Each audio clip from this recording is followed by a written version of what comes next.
Contrôler sa fécondité aujourd'hui, c'est désormais possible grâce aux différents modes de contraception mis en place par les structures sanitaires en fonction du modèle qui correspond à chaque femme. C'est d'ailleurs ce qui pourrait expliquer le thème retenu pour cette édition 2025 qui est « La meilleure contraception, c'est celle que l'on choisit ». Qu'en pensent les populations? Contraception, je pense qu'il devrait y avoir plus de campagnes de sensibilisation parce qu'il y a certaines femmes qui ne sont pas informées concernant la méthode contraceptive.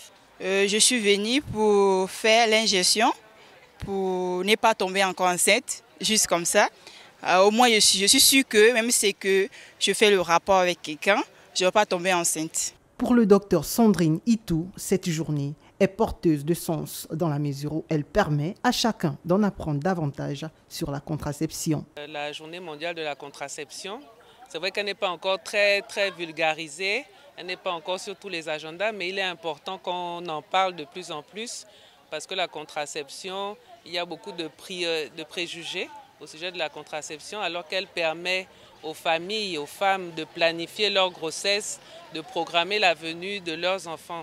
Comme dans toute chose positive, le côté négatif n'est pas toujours à exclure. C'est pourquoi, selon la spécialiste de la santé, un bilan s'avère nécessaire. Alors c'est comme les médicaments, je veux dire, il n'y a pas de solution miracle pour tout le monde, il n'y a pas d'indication, de contre-indication valable pour tout le monde. Il faut passer d'abord par une consultation, voir un gynécologue ou d'une sage-femme qui va vous examiner et qui va décider en fonction de votre cas, quelle est la contraception la plus appropriée.